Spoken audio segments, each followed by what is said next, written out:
शुभम, दिल्लीतील बैठकीत जागा वाटपाचा तिढा अद्यापही सुटला नसला तरी सातारच्या जागेचा तिढा हा सुटल्याचं बोललं जात आहे। कारण उदयनराजे भोसले यांच्या नावावरती शिक्कामोर्तब झालाय। उदयनराजे भोसले हे भाजपच्या कमळ चिन्हावरती साताऱ्यात निवडणूक लढणार आहेत। तर उदयनराजे भोसले विरुद्ध श्रीनिवास पाटील अशी लढत आपल्याला साताऱ्यात पाहायला मिळणार आहे। 2024 सातारा लोकसभेसाठी भाजपने अखेर खासदार उदयनराजे भोसले यांच्या नावाची घोषणा केली आहे। रात्री उशिरा झालेल्या भाजपच्या केंद्रीय निवडणूक समितीच्या बैठकीनंतर केंद्रीय मंत्री अमित शहा यांनी खासदार उदयनराजे भोसले यांच्या उमेदवारीवरती शिक्कामोर्तब केलाय। त्यामुळे आता साताऱ्यातून उदयनराजे भोसले भाजपच्या चिन्हावरती लढणार असल्याचं कळतं। आता त्यामुळे साताऱ्यात छत्रपती उदयनराजे भोसले विरुद्ध राष्ट्रवादीचे श्रीनिवास पाटील अशी सरळ लढत आपल्याला पाहायला मिळू शकते। या संदर्भात अधिक माहिती जाणून घेऊयात। आपले प्रतिनिधी इम्तियाज मुजावर आपल्यासोबत लाईव्ह जोडले जात आहेत। इम्तियाज जी, आपण पाहतोय अनेक दिवसांपासून उदयनराजे भोसले हे खरं तर आग्रही होते। अनेक कार्यकर्त्यांनी देखील अनेक अशा घोषणा केल्या होत्या की आम्हाला हवेत उदयनराजे भोसलेच खासदार, भावी खासदार उदयनराजे भोसलेच असतील असं देखील यावेळेस कार्यकर्त्यांनी म्हटलं होतं। आता अखेर उदयनराजे भोसले यांच्या नावावरती शिक्कामोर्तब झाल्याचं पाहायला मिळतंय। काय म्हणणं आहे कार्यकर्त्यांचं?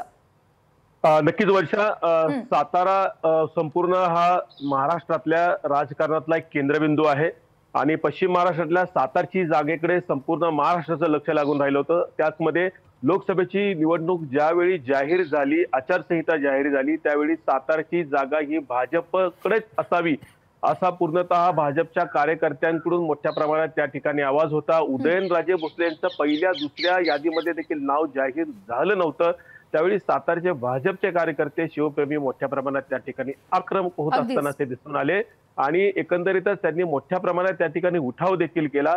एकंदरीत उदयनराजेंना शेवटच्या टप्प्यात देखील उमेदवारी जाहीर होत नाहीये। यामुळे संपूर्ण सातारा जिल्ह्यातल्या भाजपच्या कार्यकर्त्यांमध्ये मोठ्या प्रमाणात उठाव झाल्यानंतर थेट उदयनराजे यांना कार्यकर्ते आणि त्यांचे भाजपचे काय सातारा जिल्ह्यातील काही पदाधिकारी हे सगळे मिळून दिल्लीमध्ये त्या ठिकाणी दाखल झाले। गेल्या 3 दिवसापासून दिल्लीमध्ये उदयनराजेंसह भाजपचे सातारा जिल्ह्यातील काही प्रमुख पदाधिकारी त्या ठिकाणी चुकून होते।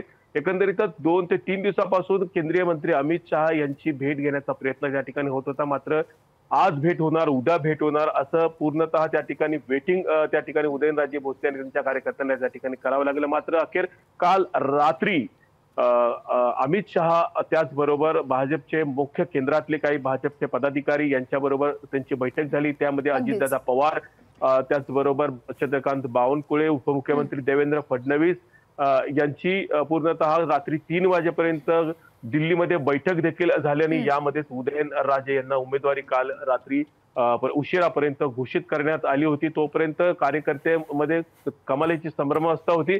एकंदरीत सातारच्या जागेबाबत अत्यंत महत्वाचं म्हणजे की महायुती आणि महाविकास आघाडी या तिन्ही पक्षाकडून कुठलाही उमेदवार शेवटपर्यंत जाहीर होत नव्हता। बुद्धिबळाचा खेळ चालला होता।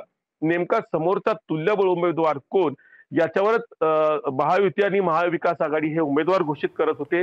महत्वाचं म्हणजे सातारची जागा ही अजितदादा पवार यांनी मागितली होती आणि त्याच्यावरच ते ठाम होते की सातारची जागा ही अजित पवार गटालाच मिळावी असे अजितदादा ठाम होते। मात्र याकडे पूर्णतः उदयनराजे यांना देखील जलमंदिरामध्ये त्यांना प्रस्ताव देखील अगदीच इम्तियाज, त्यामुळे आता अजित पवार यांना या सातारच्या बदल्यात कोणती दुसरी जागा दिली जाते किंवा मग नेमका काय निर्णय होतो हे पाहणं महत्त्वाचं असणार आहे। तुर्तास धन्यवाद तुम्ही दिलेल्या सविस्तर माहितीसाठी। लोकशाही मराठी ऐका, पहा, जागरूक रहा।